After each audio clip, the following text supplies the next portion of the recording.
Welcome back to Christo's Cafe, everybody. Today we are talking patch 8.2, the much sought after, much desired, eagerly anticipated patch 8.2. So we had the dev stream earlier this morning. I am working off of some notes that somebody took and put onto Reddit. Thank you, Emotion Engine, for posting that up. I'll throw them in the link in the description down below so you guys can check these out as well. I'm going to try and keep this video from being like 3 hours long and going through each one of these in detail. So we're going to jump in and try and kind of speed through some of these just to give you a little bit of insight as to what exactly these changes are going to look like. You can find me as always, twitch.tv/TheOneChristo, Tuesday, Thursdays, and Sundays. I will be live tomorrow night playing around with this patch that is going live on the 9th of February. So I'll be walking through some different decks. I haven't decided what I'm going to do yet. You can also keep your eye out for my journey kind of review and discussing, is this journey going to be worth your hard-earned cash? So keep an eye on that. It should be coming out later this week. You can, of course, hit the subscribe button down below, and that will go ahead and notify you when that comes out. So let us not take up too much time. Let us jump directly in to the cards. So the first thing that Ryan said in this dev stream, which gave me a little bit of a heart attack, a little bit of heart palpitations, is they're gonna boost locks. And after dealing with lockdown as often as I saw it last season, I was pretty tired of it. But it seems like they're trying to establish a little bit of a balance with some neutral locks as well as some faction-specific locks. None of those being Nilfgaard, I don't believe.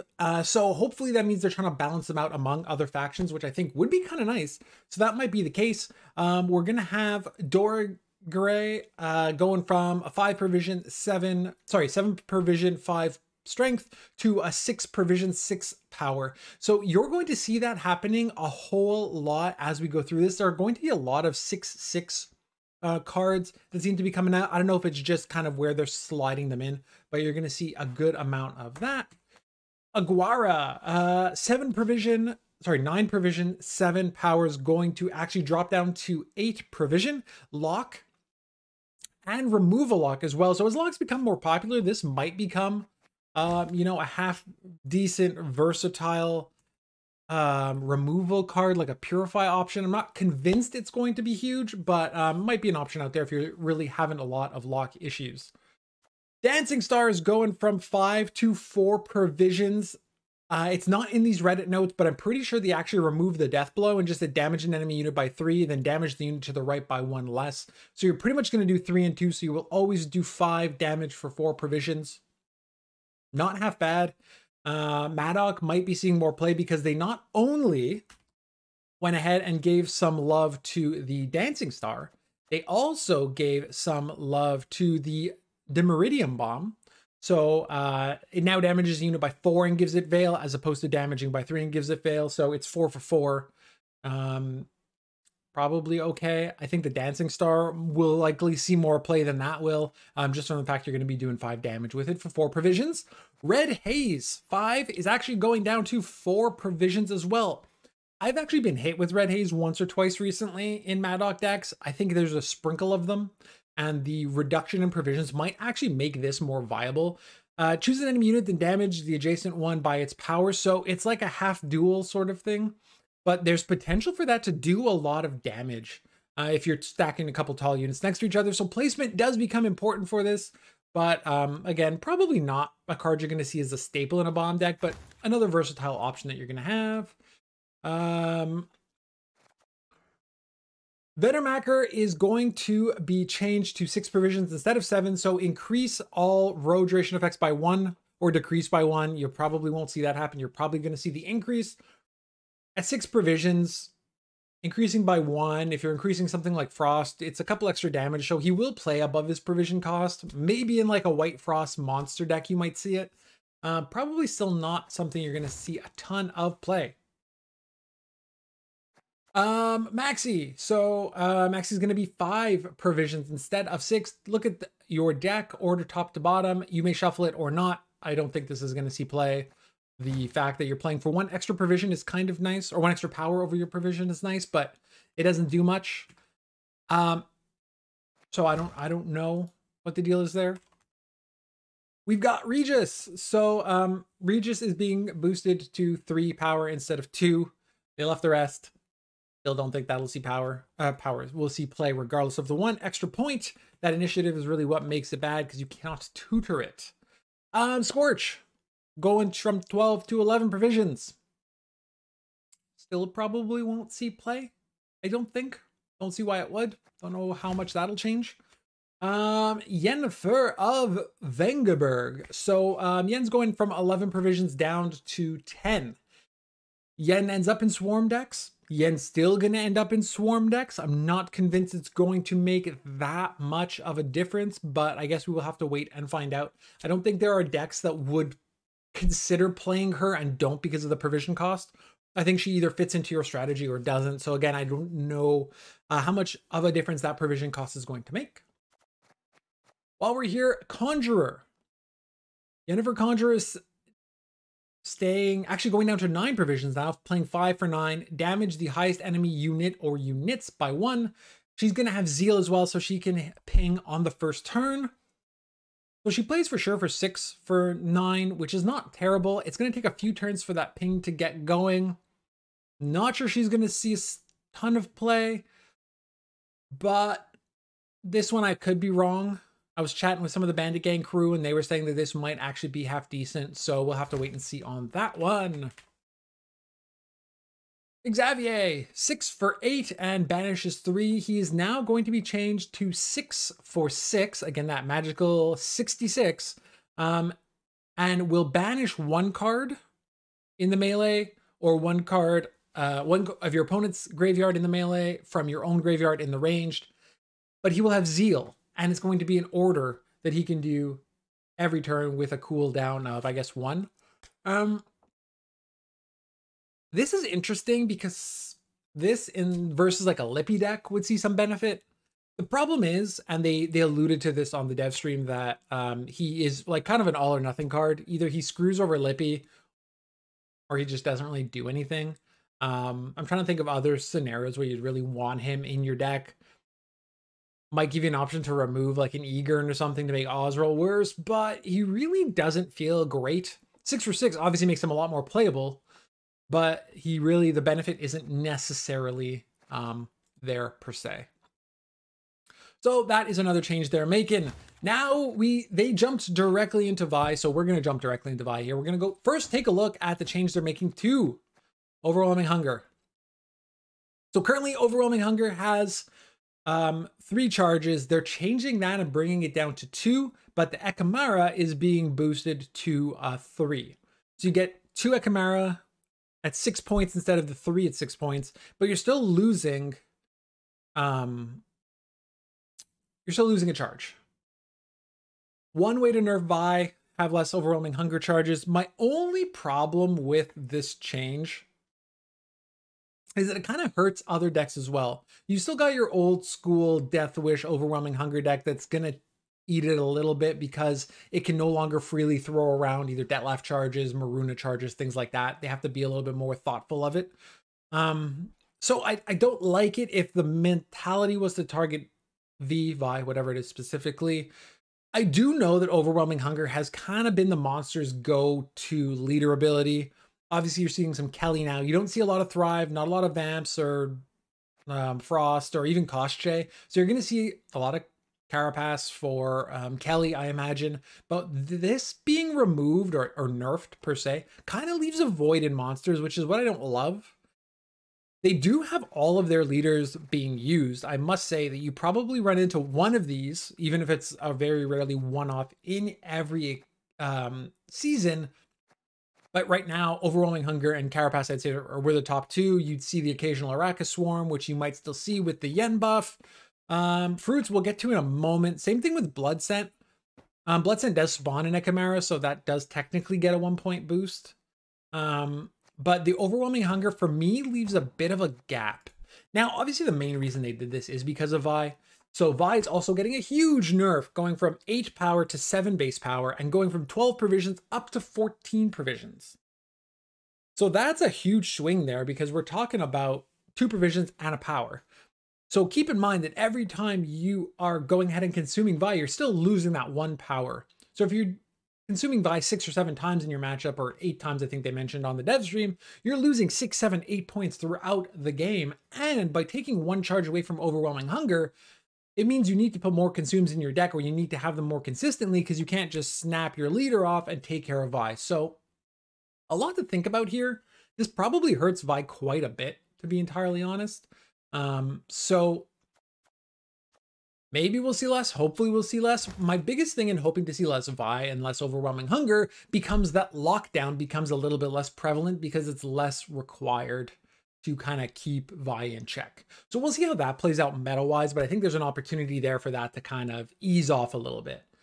The other thing interesting about the Ekamara bit is that anything that spawns in Ekamara, aka Crimson Curse, or Katakan, technically got a bit of a buff. I mean, Katakan would have got a buff, except that they nerfed the power from 6 to 5, which counteracts that Ekamara point. But because Katakan has Thrive, it's not that big a deal, as it does allow you to more actively and more easily activate the Thrive proc.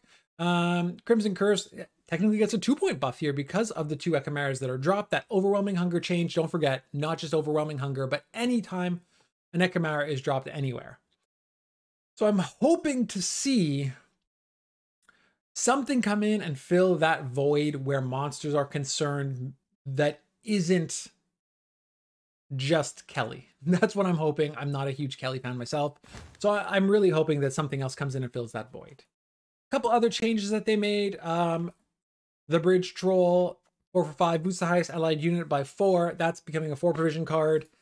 The Rot Fiend spell still can't spell is actually going to a 4 provision card as well. No, sorry, 5 power. So this is a 5 for 5, deals 4 damage. It's like they made Overwhelming Hunger a bit worse and tried to counteract that by making some of the Death Wish cards a little bit better, but they're the ones that typically don't see play and may still not see play. The token that comes out of the Harpy Egg is now going to be 6 power instead of 5. So, I mean, if you can consume this, it ends up playing for 9, which is kind of neat. So that's interesting. Katakan I mentioned before is getting that nerf. Fuka, which was an interesting design that your opponent's Thrive cards also boost yours. The problem was at 4, that is an aggressive sound effect, but at 4, you weren't going to be proccing it that often, so your opponent proccing it didn't make a difference. They took that off. I also think they took off Veil off the top of my head. I could be wrong, but I believe they took off the Veil and now made it Thrive 2 instead. So it's a bronze Thrive 2 card. They took the armor away, just left it with the 4 power, and you're getting Thrive 2. So I think that could make its way into Thrive decks. Not that there is a lot of them right now, but I think it could. While we were actually there with the old Fuka, the Dal Du Lock order is now possible even if you have no units left in your deck. So it does still spawn the drones, which was a nice little change that they made, just more around functionality than anything else. Hitter was never used. I don't think I saw it ever. Dropping the provisions down to 7. Consume all tokens in the row, gain immunity whenever you consume 1 or more units, spawn a drone in this row. I still don't think that sees play at 7 because it's very much a build around card, and I don't think that 1 provision makes that much of a difference. Let's jump quickly into the Wild Hunt Hound.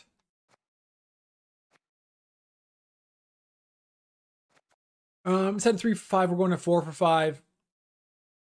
I still think this probably sees the most play just off of Oberon and doesn't really see much play outside of that. I don't know that there's a huge change there. Monsters overall, just a quick review. It's really that Overwhelming Hunger nerf that really hurts me because I think that takes away a lot of flexibility within the faction. And hopefully, like I said, we have the other leaders kind of step up and cover that gap. Also, Vi getting a huge nerf, which may actually make a pretty big difference. So fingers crossed on that one.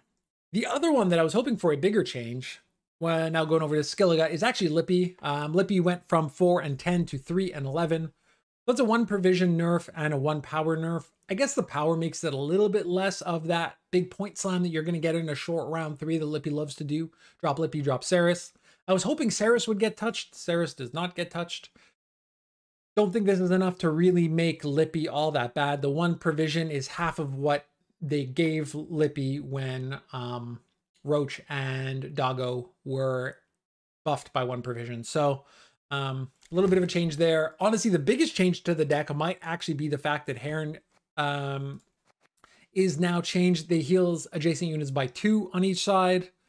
I mean, it takes away 2 points in theory, because you're almost always going to drop a Bear Witcher next to it, and that heal will be for a full 3. On the other side, sometimes you drop things like Blue Boy, and Blue Boy getting buffed and then being able to be pinged again definitely makes a difference as well. So, you know, I think this card needed to be touched because it was probably the strongest location out there, and so they went ahead and did that.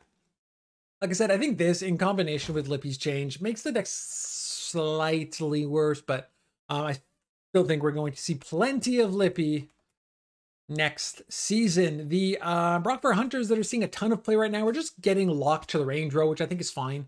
They're seeing a ton of play in a ton of decks, and I think locking it to the range row is just a nice extra flavor to it, just to make it a little bit easier to deal with if you want to move things around. Jang Fret, all these lock cards are getting boosts. This is now getting changed to a 7/7 Bloodthirst 1 lock on deploy. So everybody gets a lock. The Giant Boar, getting a little bit of a provision buff from 7 to 6. Boost stealth by 1 for each damage unit, or boost stealth by the amount an enemy unit is damaged. Probably still not played. Unless somebody does like a real self-harm, right? Because that would work technically here. Bridge damage unit, if you're doing self-harm and you're using the mentors from like Heron, or just you're playing the Bear Witcher mentors, right? Which are giving you a buff for every damaged allied unit or then adrenaline any unit. Could be an option. I don't think it's going to be strong enough, but the option is there. The fun part about Heron actually now is that because it heals by 2, if you've got a Bear Witcher next to it, it still stays damaged. So it will give you an extra ping or an extra proc on your mentors or on your boar if that's a thing that happens. The Flaminica is going to heal all other units on this row by 1. She gets a buff to 6 power, which is great, and you've seen her kind of pop around every now and again. The big thing about this is the fact that you're going to be counterproductive to any sort of self-harm deck. So a little weird, counterproductive, but it is what it is. Him gets a buff to 7 provisions. Swap this unit power with a damaged unit's power, and Olaf is now going to be 10 power. Big boost there. Boost Olaf by twice the amount he is damaged. So again, plays a little bit more into the self-wounding aspect of things. Going to be interesting to see if that does become an archetype, but there's not a lot of room right now in Skellige to make that an archetype. I think Lippy will still dominate. You're still going to see some warriors. I'm surprised your Ursine Ritual didn't take any type of ping because, or nerf, because it's pretty good as a Lippy architecture, and we've seen it more and more as a warrior architecture with Saris in that deck. So I think Saris might need a look, and I think Ursine might need a look as well. As we jump over to Northern Realms quickly, they did mention that they are aware that Northern Realms does have a pretty high power level. Interestingly enough, they also said they're not really nerfing anything.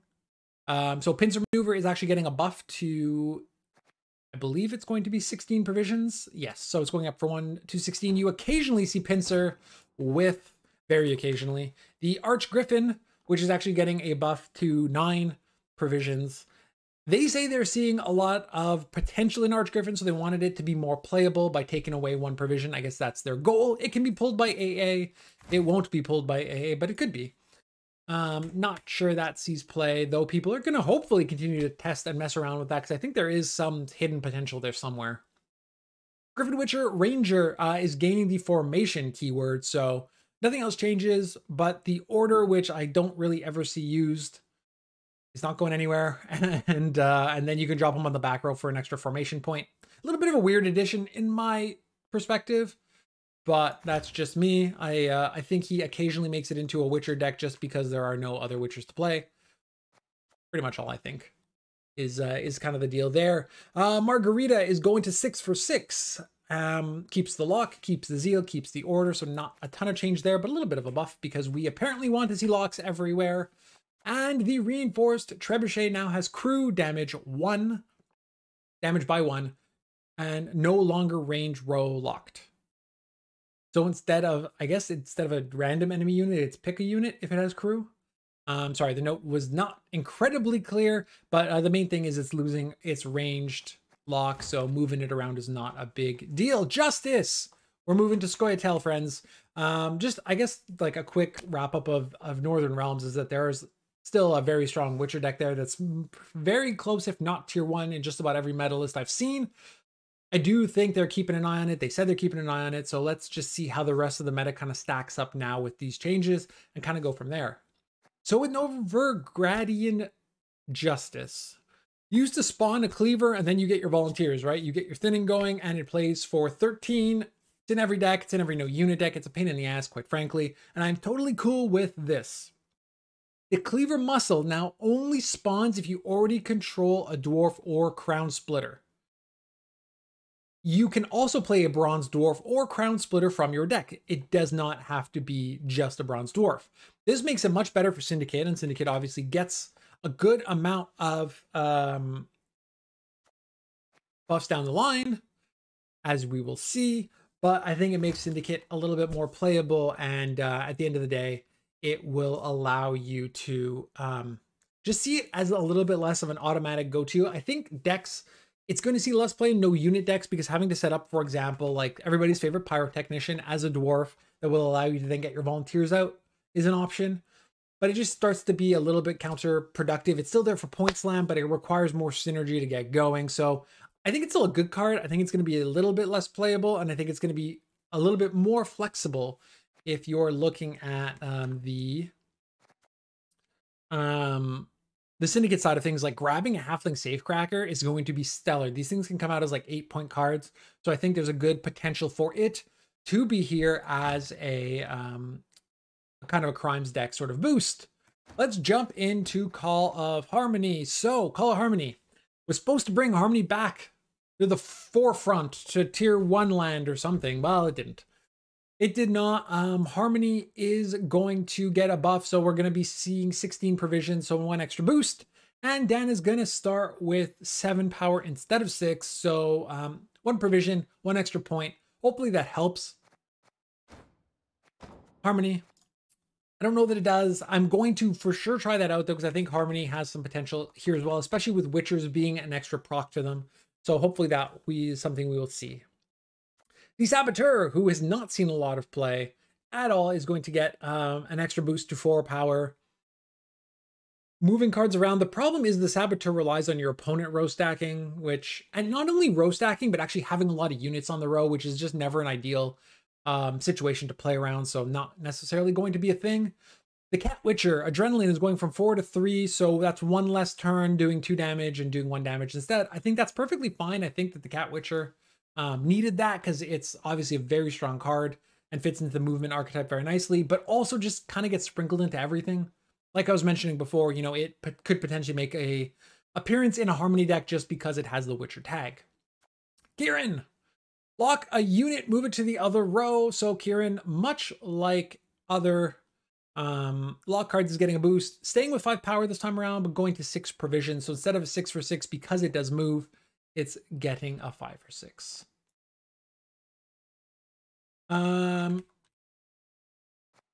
Barclay Els is going to 6 power instead of 4. So boost an allied unit by the number of dwarf units in this row. Maybe between this and Justice, we'll see more dwarf cards come out, or more dwarf decks come out. Not convinced, but maybe. Yorvith gets a little bit of love as well. I would not mind seeing more traps. So we've got Yorvith in general just going to 4 points, so 1 extra.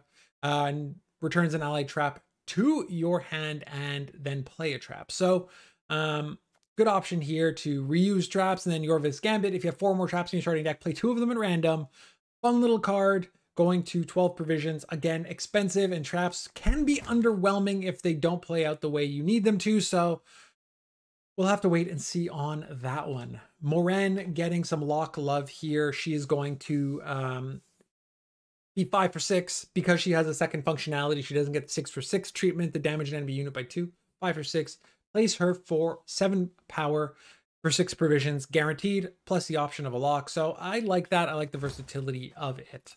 Vern's Commando that we pretty much only ever see off of Feign Death is going to go back to 4 provision. It was meant to be changed apparently last patch. It's one of those portal cards that they didn't want to have at 4 provisions because of portal, but now the portal is changed. They're cool with it.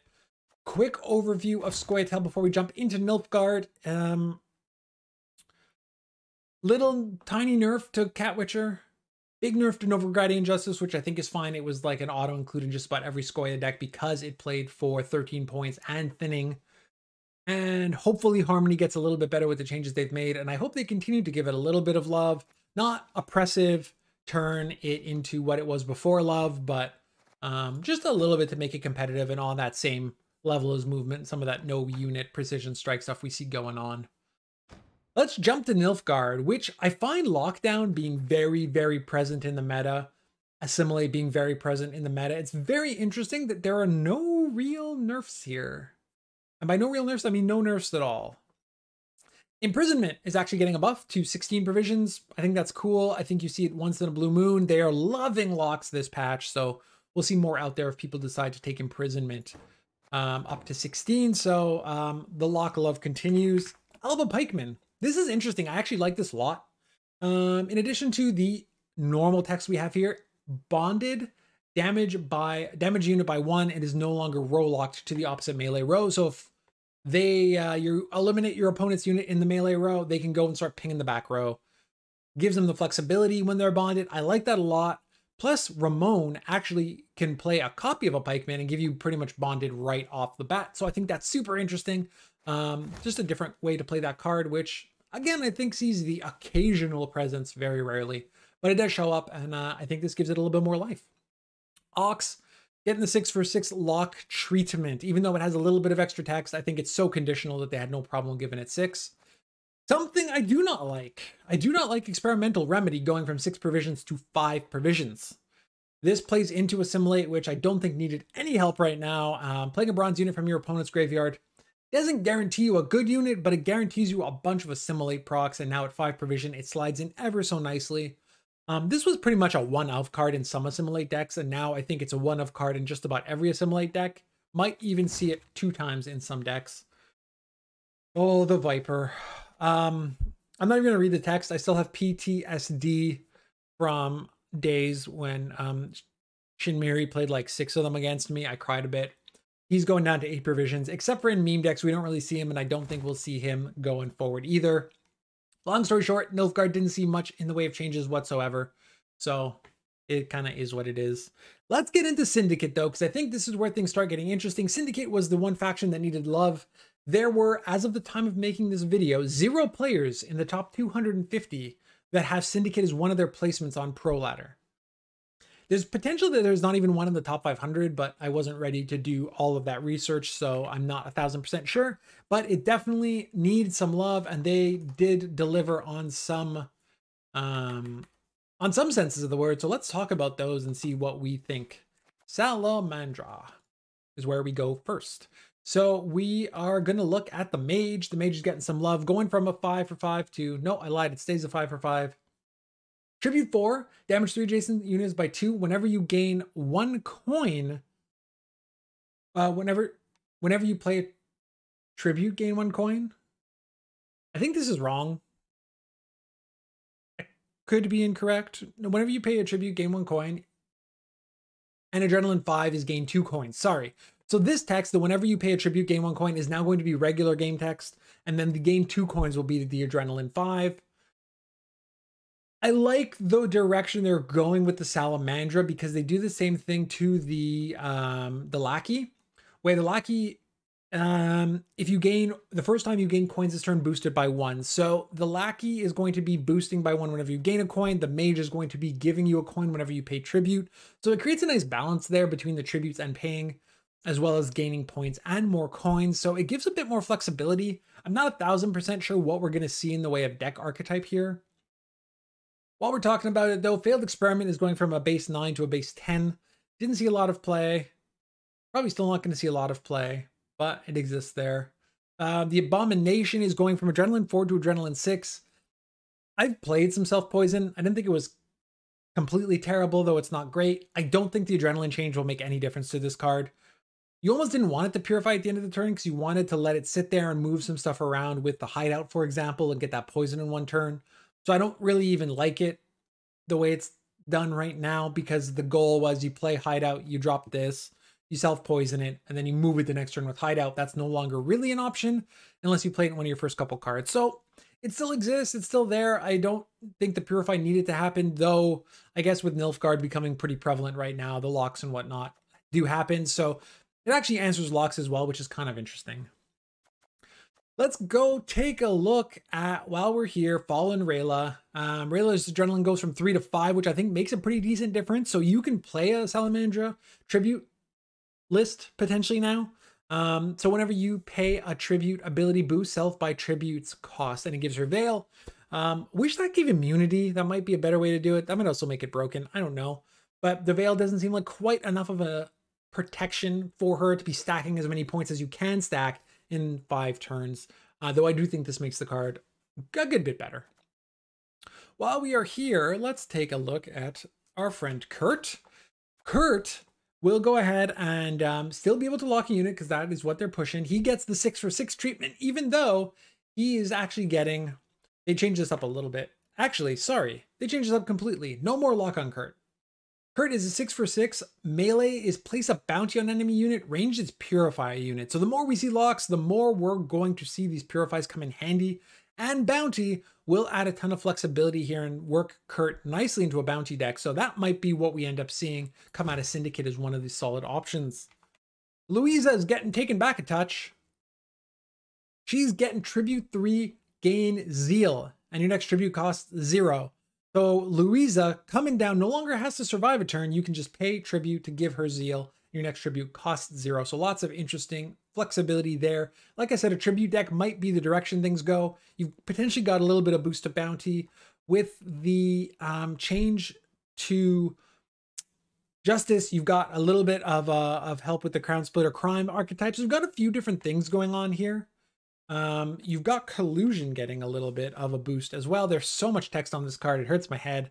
10 provision instead of 11 though, which gives you a little bit more flexibility to play this, especially if you're going to start mixing things around like Firesworns, Crown Splitters, and all of that. So gives you quite a few different options here and a lot to do. In Syndicate, I think there's some potential. I don't know that any of that is a drastic enough change. I mean, Louisa's pretty huge and Kurt for bounty is going to be pretty solid.